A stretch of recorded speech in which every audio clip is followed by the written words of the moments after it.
huge holes here in the United States of airport workers not being checked. Homeland security in question. Polls show a lack of confidence in the president's plan to fight ISIS. We will hear from Florida Senator Bill Nelson. Well, for starters, we've reestablished diplomatic relations.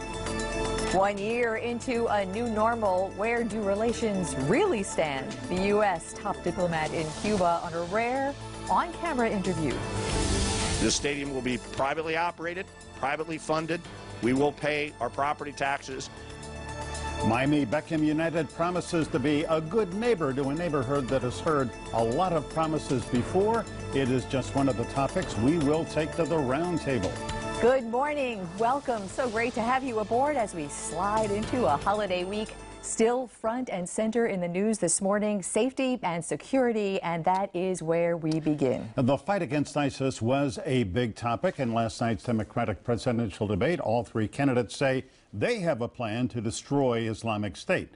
The president has one too. Mr. Obama made a rare visit to the Pentagon this week to meet with his top brass, and then he met with the reporters to reiterate his stay the course strategy. Problem is, polls say that most Americans disagree with the president's plan. They don't think it's strong enough, and they wonder if bombing raids on ISIS aren't enough, and if boots on the ground are needed, then where will those boots come from? The U.S. or Arab countries? Those are some of the questions I posed late this week to Senator Bill Nelson. Joining us now by satellite from Washington, Senator Bill Nelson. Senator Nelson, good morning. Great to see you. Good morning, Michael. Let's begin with terrorism and ISIS and the Middle East. Syria, the president and his administration say they have the right policy to destroy ISIS, bombing, airstrikes, and then using local troops on the ground, mainly the Kurds, to fight ISIS there in Syria and also in parts of Iraq. Is this the right policy? ISIS is a very complicated enemy to ultimately defeat, but we will. There's been success, but you don't defeat ISIS until you can get the Arabs sufficiently organized on the ground, and it's Sunnis versus the Shiites, right, to go after ISIS. Now, it's all the more complicated because the Shiites are in control in Syria, which is an Alawite sect, which is President Assad's governing party. Right. And let me so stop you. you're not going to get... Let me stop you right there, Senator. Let me just say one other thing. You're not going to get success until you can get a political settlement where Assad will leave the country, because otherwise everybody's fighting everybody. And I see that John Kerry, Secretary of State, was in Moscow meeting with President Putin, and is not quite as emphatic. Secretary Kerry said, in a sense, we will be able to live with Assad. That's not our primary target now. ISIS is our primary target, but the president, of course, has said Assad must go. So what's the policy there? Well, the policy is to get rid of ISIS. But at the end of the day, with everybody fighting everybody, with Turkey against Assad, but the Russians for Assad, now the Russians trying to protect their two bases on the Mediterranean, you're not going to get everybody together on the same page until you can take the remnants of Assad's government, get some political stability, and then that way we can have the Arab troops in the ground be successful with us doing the pinpoint bombing from the air. All right. Well, already we've had a lot of success with that air campaign, but it's not enough. Right. Frankly, it's unclear whether they mean they're going to get a military force together or just simply talk a lot. What's going on with the Saudis? I think they're duplicitous. They always have been. They obviously are our allies, but they allow this extremism to go on in their mosque. I don't think at the end of the day you can count on the Saudis to be ground troops. They'll do some pinpoint bombing here and there. What we need is the Saudis to step up with their money and help out in this war effort against ISIS, and also to help out pay for all of the Syrian refugees. Let me ask you about Israel. I think that a lot of us who support Israel are extremely worried about its future in the Middle East. I mean, the Iranians, you know, we have signed this nuclear deal, which Marco Rubio, in fact, says he would rescind on day one if he's elected president.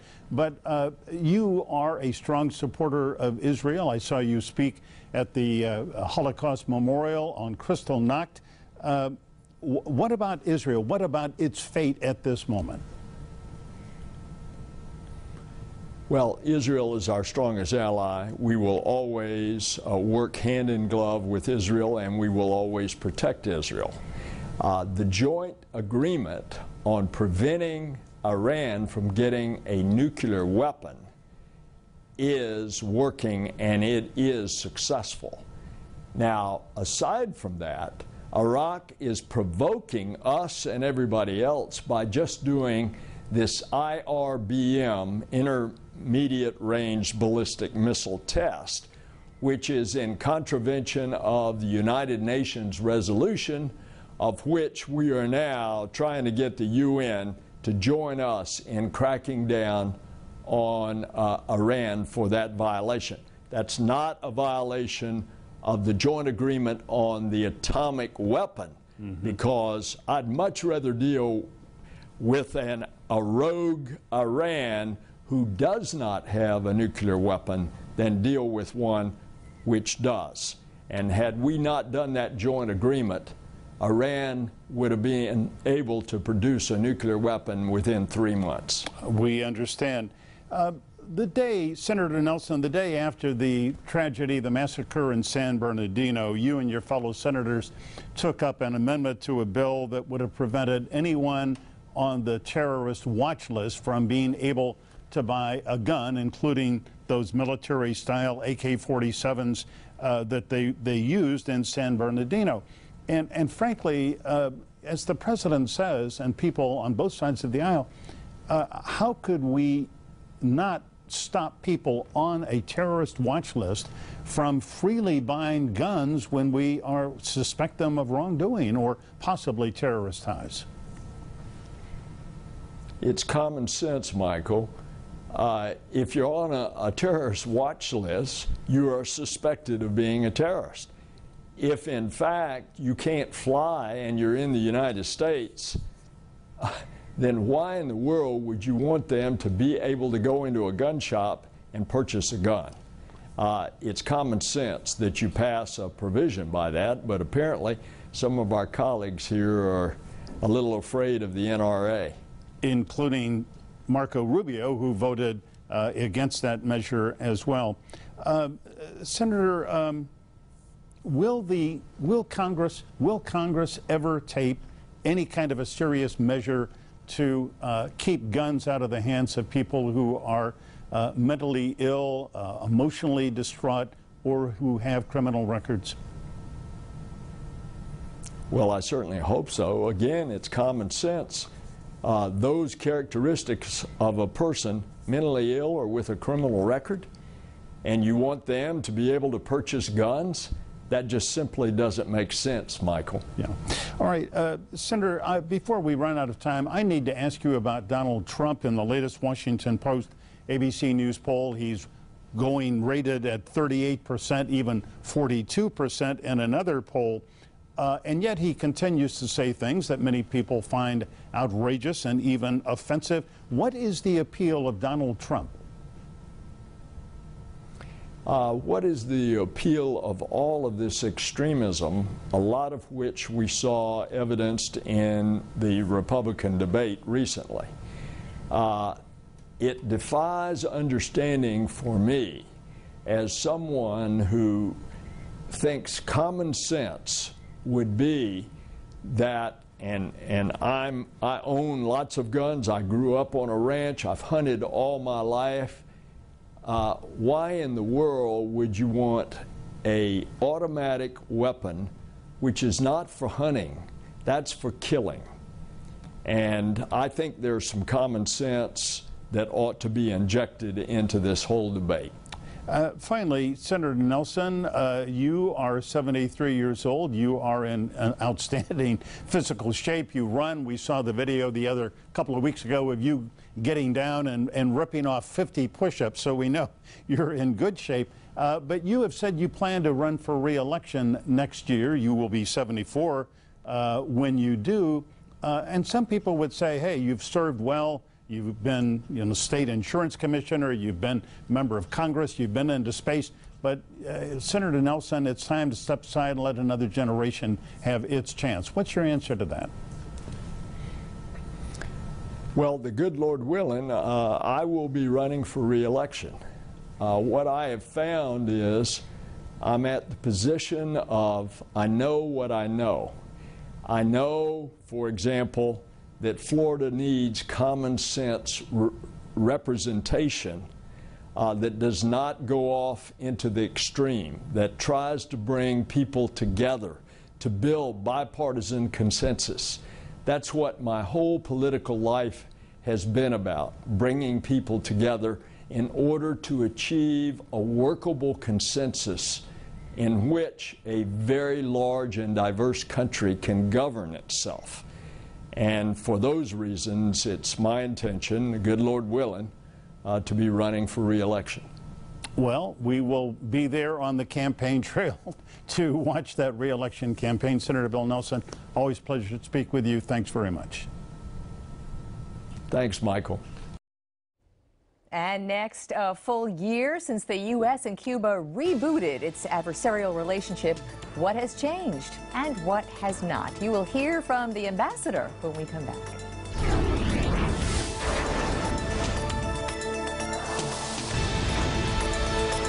What a difference a year makes after half a century of Cold War in U.S.-Cuba relations. So much has changed since President Obama and Cuba's Raul Castro announced its new, friendlier relationship 1 year ago this week. Embassies opened in Havana and Washington last summer. That's a major step forward, but so many steps remain, especially when it comes to human rights. Talks are underway on that subject and many more issues, and the leader on the U.S. side of those talks is our man in Havana, career diplomat Jeffrey De Laurentiis. I spoke with him in Coral Gables. Mr. Ambassador, pleasure to be able to speak with you. Thank you very much. Thank you for having me. It's been almost exactly a year since President Obama made the announcement of this new relationship. What of significance has been accomplished? Well, for starters, we've reestablished diplomatic relations after 54, 55 years. And it brings me a great pride to see the American flag flapping away in front of the U.S. Embassy building after so many years not being there. But apart from that, we've been working very hard on a number of very practical issues. Mail service. We've signed 2 environmental agreements. We're working on a civil aviation accord. We're working on expanding our counter-narcotics operations. And all of these things, I think, will be... Environmental matters, I mean... Environmental matters. We signed a sister sanctuary agreement to protect the marine life between the 2 countries, and another broader agreement to begin to cooperate on environmental issues, which 2 countries 90 miles apart should be doing. All to the good. The question, I think, for many people in our community, and I think for this administration, is acts of repression by the Castro government, crackdowns on pro-democracy activists have increased in the last year. Are you talking about that?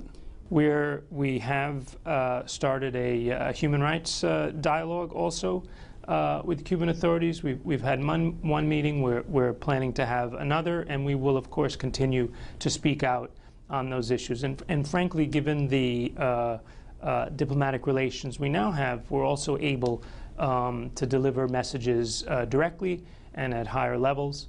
And we continue to do that. Are the Cubans responsive? If you say, why do you continue to crack down on the ladies in white or any of the other people who are not calling for a violent overthrow, they simply want more freedom? We have lively discussions about these issues, but important ones, and we make our views very clear. The Cubans, I'm sure, say we are a sovereign nation. You must respect our sovereignty. Our internal affairs are really none of your business. Am I characterizing that pretty accurately? We've heard that in the past, of course, but again, we continue to speak out about these issues, and will continue to do so. And frankly, the whole purpose of our engagement policy is to be in a better position to advocate for our interests and our values. And of course, among our values are human rights. President Obama has indicated strongly he wants to visit Havana, come to the U.S. Embassy, speak with you, speak maybe to Raul Castro before his term ends. Do you think that's possible? Well, he just spoke on that subject in the last few days, and I think I'll let his comments speak for themselves. An issue that is to say, the United States State Department and the Cubans continue to talk about are reparations, damages from, they say, from the blockade, the embargo, and of course the U.S. Foreign Claims Commission has what, $2 billion worth of certified claims with interest that could be $8 billion. Where does that stand? Well, this is another important step that I should have mentioned earlier, because this is another historic point in the last few months. We've had our first discussion on this topic. Of course, for us, the resolution of these outstanding claims is a top priority for the administration. We will meet again, hopefully in the first quarter of 2016. Right. Are you encouraged by the fact that the Cuban government recently negotiated a settlement on its billions of dollars in debts with their European lenders? I mean, they've agreed to pay a couple of $1 billion, I guess, over the next 15, 18 years or something, and they were forgiven a lot of their debt as well. Well, what I am encouraged about is the fact that we were able to sit down and have the discussion on our claims. And we look forward to the next round. We recognize it'll be a long process, but I think this is an encouraging step forward. An item of continuous discussion in this community, and probably at the embassy, is U.S. immigration policy and the accords. I covered those accords. Maybe that's where we met in 1995, Governor's Island and Havana. Is the State Department, is the Obama administration ready to change any of the existing immigration policies, wet foot, dry foot? We have no plans to change our migration policy toward Cuba, period. No plans to do so. We continue to implement the migration accords as best we can. And we recently had a meeting with our Cuban interlocutors on migration issues, a regularly scheduled meeting where obviously we talked about that a bit, and we've agreed going forward to have some follow-up technical sessions on getting at the alien smuggling and crime element of this problem. Right. So wet foot, dry foot stays in place for now. Stays in place. All right. Well, what about you? You are the charge d'affaires. I mean, you are essentially the United States ambassador. How about being appointed permanently? I have nothing really to say on that topic. I'm very happy as charge. It's an extraordinary experience to be in Cuba and to be leading the embassy as the charge at this moment. And one of the things that makes you popular with your Cuban counterparts is that you are not a flashy guy, and this is a rare opportunity to speak with you. We're grateful for that, but that's part of your effectiveness, isn't it? I've been a diplomat for over 20 years, and I would like to think I've developed a few tricks along the way. I hope I'm viewed as a trusted interlocutor by all diplomats that I engage with. And I have found it to be the most effective. Mr. Ambassador, thank you very much. Thank you. Appreciate it. Sure. Thanks. And after the break, you know what comes next. We take it all to the roundtable. Stay tuned.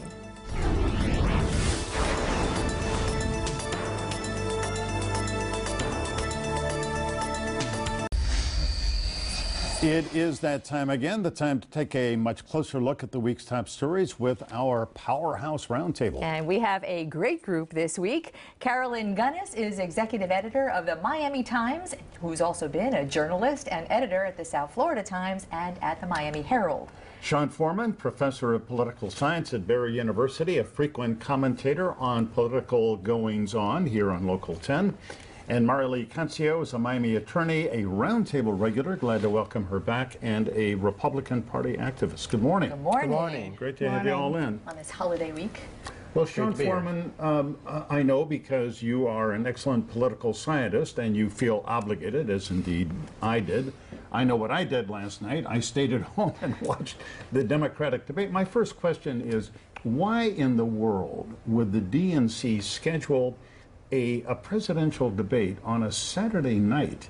You know, I mean, who's watching? That's a great question. Yeah, I passed up dinner plans to watch this debate and still sort of dozed off at the end. But, you know, you really need to ask Debbie Wasserman Schultz that. We will. It's stunning, the two debates on Saturday nights, and of course one right before Christmas weekend. Hanukkah is over, but you know, very few people want to watch this stuff on a Saturday night, and maybe that was by design. Right.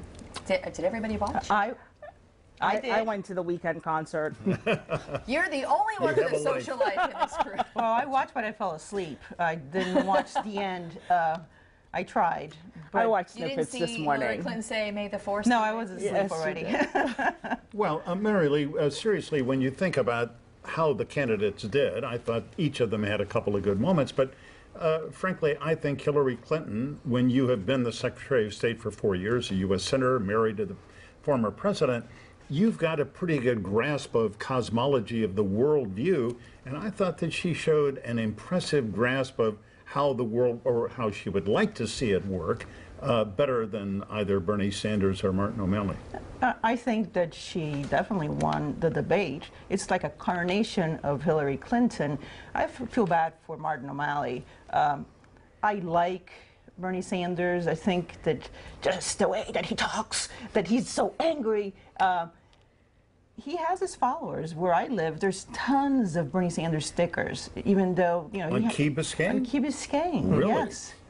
So I watched it. I don't think that Martin O'Malley should be part of that anymore. I think they're going through the process. It's good for Hillary to practice.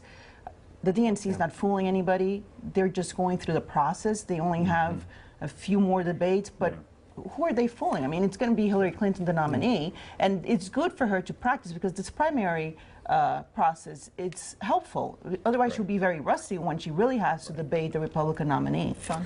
Well, I was just going to say, Sanders does have a lot of support, especially amongst young people. I see many of my students are very active and involved in the campaign already, but Hillary Clinton occupies the middle of the stage, the middle of the Democratic Party, and it's really hard, especially what's going on in world events right now, for Bernie Sanders on the left or Rand Paul on the Republican side to make a dovish account for why they should be the president. And of course, right Bernie now had his misstep this week by having his campaign caught in that problem, and so he had to end up apologizing on stage last night, taking a lot of wind out of his own sails. But she accepted. He didn't apologize, though, until he was asked whether he would apologize. Does that make a difference?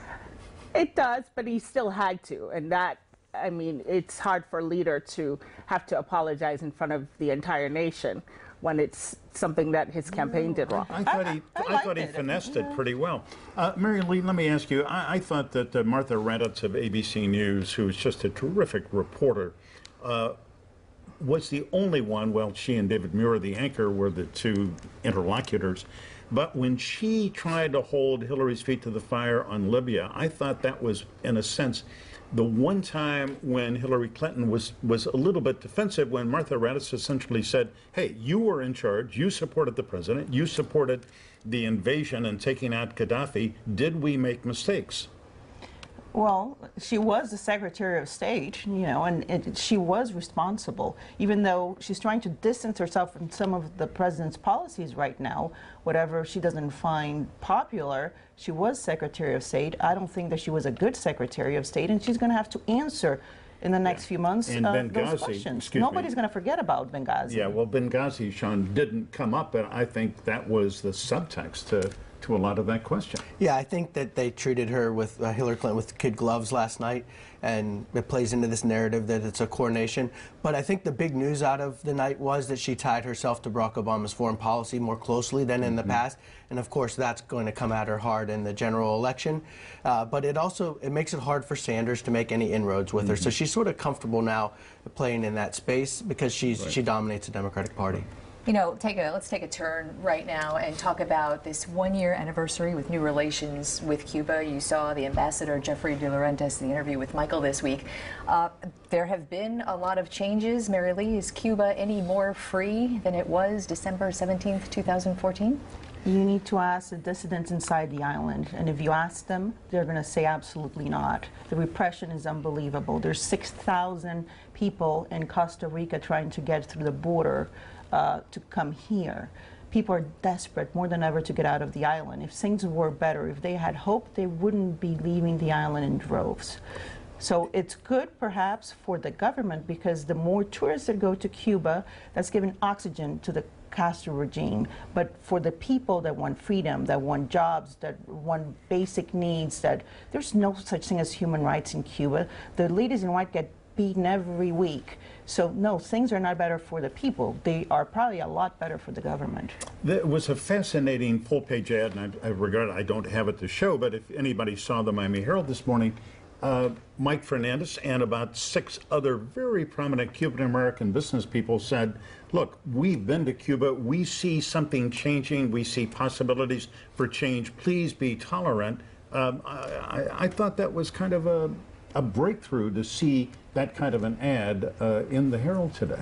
Well, I think, as you know, with anything, everything takes time. It took a half a century to get to the stage where we weren't dealing with Cuba at all. And so in 1 year, I don't expect that it's going to be thawed. When you put something out of thaw, it takes a time before it becomes usable or pliable or malleable. And I think we just need to give it some time. Yeah, I agree with that. I mean, look, we're 1 year out. Things don't happen overnight, especially when you're talking about nearly 60 years of Cold War relations with Cuba.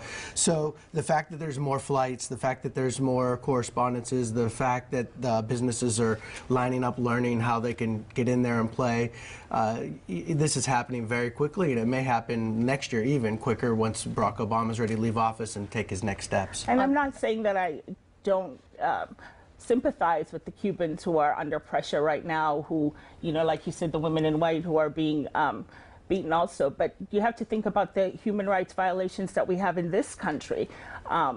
We are watching other people, but we have our own problems right here with African Americans being their rights are taken away. Freddie Gray in Baltimore? Yes, you know, it seems like there will be no justice.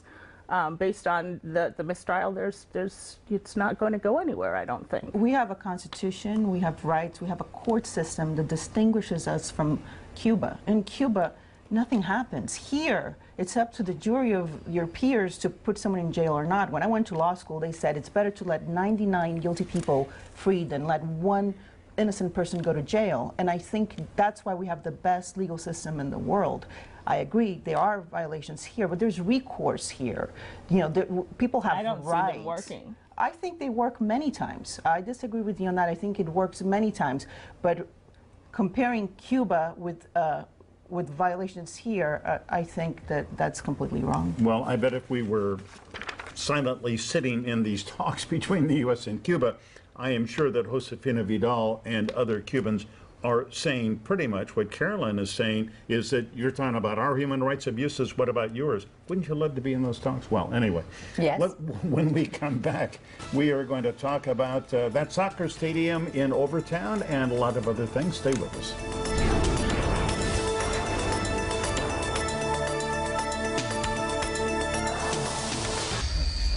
On this Sunday morning, live in our studio, our roundtable is going at it. Marilee Cancio, Miami attorney, Carolyn Gunnis of the Miami Times, executive editor, Sean Foreman, professor at Barry University. Let's talk a little bit about David Beckham's soccer, the stadium he proposes to build, 25,000-seat stadium, not exactly in Overtown, but close to it. And there was a meeting Thursday night. And Carolyn, needless to say, the people in that neighborhood over the last many decades, since I-95 was built and divided that community, have been made promise after promise after promise about we're going to reinvigorate the community. At least Beckham, his people, Tim Lewicki, who is the lead negotiator, went down there and tried to begin a dialogue. That's a good thing, isn't it? I think it was a good thing. I think he was a little blindsided because he didn't realize that there were some residual problems that had happened with the neighborhood. So though I think he thought people were going to come and give some ideas and talk about the stadium, I mean, most people just came and said flat out, not here. We are tired. We are done with it. There's too many times that we have been promised things and nothing happens. And they just believe that it's just another same old, same old. Do you know what the difference is in this time? Is all those other times there was public land involved where public representatives, which is really who the community is talking to, would have the opportunity to sort of get some quid pro quo. This time it's private land. Well, So- not completely private. There is going to be a parcel that they have to buy from the county. Right, of course. And that parcel is designated as an economic development parcel. So they need to do something. What that something is, we're not sure. But Marilee, and hold on, Sean, the mayor, Miami-Dade County Mayor Carlos Jimenez, has already said we are going to try to see to it that local residents help in the construction of the soccer stadium, that they work there, and that there are these kind of contractual provisions. I think it would be great if that happens. I understand that there's a lot of skepticism in the community that that's going to happen because they've been made a lot of promises in that neighborhood that haven't come to fruition. But if that happens, I like the location. I think it would be very positive. I like the fact that the land is privately owned. So there's a lot of positives with that location. And it will be on the tax rolls, too. Absolutely, absolutely. I think that's essential. Otherwise, I wouldn't support it. Yeah, I just think it's phenomenal that the Beckham Group is so dedicated to Miami that they have gone through more than a year, fourth site now. They're still trying. This has turned into a NIMBY issue, not in my backyard, and that's what came out of the town hall meeting. People don't want it in Overtown. The Beckham people, and you know, they think, oh, well, who wouldn't want this wonderful 21st century stadium with international appeal? But I'm not sure that they care too much about soccer in Overtown. And what are they going to do, build some fancy soccer fields for the kids there when they'd rather play football or basketball? And they have a very nice park there, in fact, where kids do play football. The big surprise is Overtown residents were not the only ones that came out in opposition. Spring Garden, which is the next neighborhood over, you know, we think of Overtown, a lot of people there economically disadvantaged, there's a lot of poverty. Spring Garden's a fairly affluent neighborhood, and they were very organized in their opposition on Thursday night. Indeed, they were. I think it seems like if the stadium proceeds, I wouldn't be surprised if they went as far as holding up the process for litigation. But, you know, last week when I spoke to Mayor Tomas Regalado, he was saying that people really need to go out and come to the public hearings because the stadium people will be asking for some changes to streets and they need some zoning changes, and this is the time when they'll have a chance to get their voices heard. Yeah, there's a matter of fact, I think, a 2-block stretch of Northwest 7th Street that would be deeded over for the stadium. It would be closed off. Not that it's a major thoroughfare. If I can, and I think I can, you can. I'm going to pivot back to Tuesday night's Republican presidential debate. Sean Foreman, you and I on Wednesday of this week had a little chat about that, and I want to get your opinion here on the record. Jeb Bush really needed to resurrect his campaign, revivify it, get some life back. Did he do it? He did some. It may not be enough. You know, I always thought it was going to be Bush versus Clinton when it came down to the end, and Bush isn't out of this. He has now said, let me take on Donald Trump. The road to the Republican nomination seems to be through Trump. Trying to take on Marco Rubio last couple weeks ago didn't work out so well for him. So if Jeb can say, listen, I'm the guy who's going to take down this bully and recapture our party, then he can do it. But I'm not sure he can do that. He has so many other anti-Bush and anti-establishment and anti-money candidate feelings out there. It's going to be hard for him. Last night or this weekend, in one of his speeches, Jeb Bush flat out called him Donald Trump. He's a jerk. A jerk.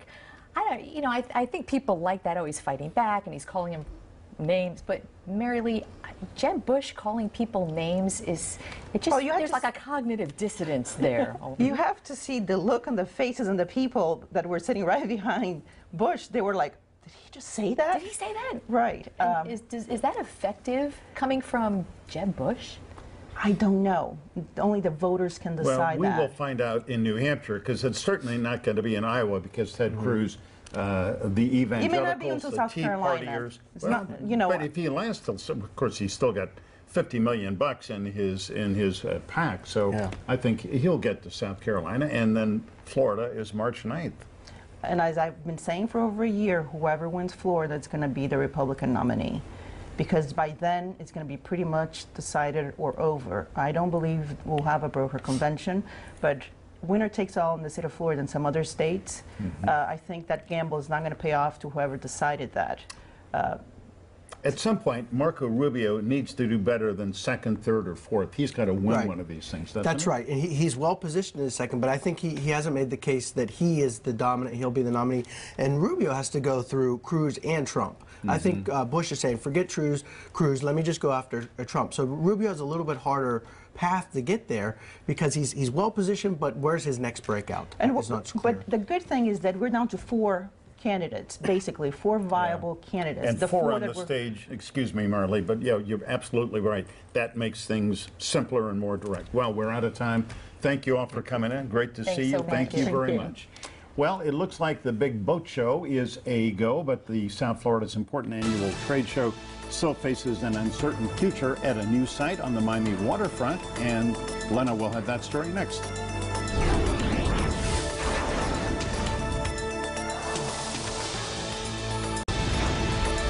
There was some progress this week on moving the Miami International Boat Show over to Virginia Key. Miami-Dade County Commissioners on Tuesday voted to approve some of the final permitting necessary for the boat show to stage in February at the Miami Marine Stadium site on Virginia Key.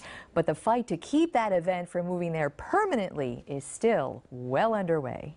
There's a reason why you don't have water taxis. This is a critical manatee protected zone. There's a lot of misinformation about why we're doing what. The debate had become familiar in a year-long process. 4 weeks have passed since you deferred this item, and unfortunately, my concerns have not changed or gone away. Environmental groups and Key Biscayne residents have been fighting the Miami International Boat Show's move to Virginia Key, concerned with traffic, quality of life, and environmental damage. It's not just even about this property, it is the whole island, the basin, and the bay that are impacted. Tuesday, Miami-Dade commissioners voted 8-1 to permit the National Marine Manufacturers Association that runs the 74-year-old international event, though for 2 years instead of the 10-year permit originally requested, to bring 830 temporary wet slips and floating dockage for the event, and for water taxi service meant to mitigate event gridlock. The approval comes with monitoring to gauge effects on marine life. For the boat show and all the preparation that they have been doing, if they don't have the marina, you're talking about the ability of, or the inability of having 500 boats on the water and large yachts and those type of things. So it's a huge difference in terms of the revenue. Commissioners heard from boat show principals, marine-related company owners, and people whose jobs and businesses are fueled by its estimated $600 million annual impact. And also from the city of Miami, where the site is located, anxious to augment a $20 million flex park and event space underway at the Marine Stadium site. What we're doing here in the next boat show is forward thinking. The village of Key Biscayne has a lawsuit pending alleging that private event staging violates the public deed on the boat show site and also violates the master plan for Virginia Key. And that could sink plans to permanently move the boat show from its longtime home at the Miami Beach Convention Center, which, as you know, is closing for major renovations. All right, still to come, my personal perspective about the jobs governor. Is he really responsible for the big bump up in Florida jobs? He wants us to think he is.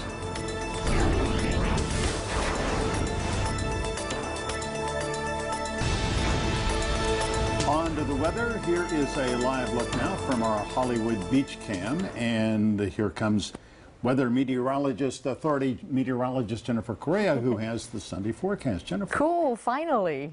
Good afternoon, Glenna, Michael. Yeah, it's been cool out there, but also we've been dealing with a lot of cloud cover. Temperatures right now are in the mid-70s from Fort Lauderdale down to southwest Miami-Dade. But Hialeah, you're at 78 degrees. Now, you're seeing more sunshine in that area of the county. Now, winds have been blowing anywhere between 15 to up to 20 miles per hour. Highest wind gusts we're seeing right there, 18 miles per hour in Miami. And check out these wind gusts. Actually, before I said wind gusts, wind speeds, but these are the wind gusts. They're topping almost 30 miles per hour. So it's a windy day out there on the satellite. Still dealing with that cloud cover, but a few spots are getting more sunshine here and there. High pressure will remain in control. Highs getting in those upper 70s. Michael? Jennifer, thanks. All right, before we leave you this morning, a personal perspective about our jobs governor. That's what Rick Scott has always called himself, and the label fits. He has been totally devoted to job creation and improving Florida's economy. Worthy goals, something any governor should be concerned about. With the state's unemployment rate, it's down to about 5%, and that's encouraging.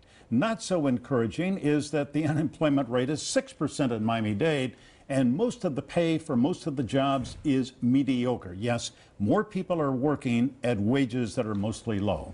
Nevertheless, the governor says he's going to take a victory lap, a bus tour around the state to celebrate all the new jobs that he implicitly says he helped create, about 800,000.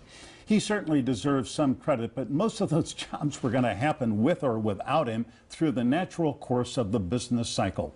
Some are also the product of work by Enterprise Florida, the state's economic development agency. It lures companies to the state with tax incentives, cash payments, if they meet hiring goals. But Enterprise Florida does not deserve an additional $250 million the governor is asking for, and lawmakers are skeptical. They should be.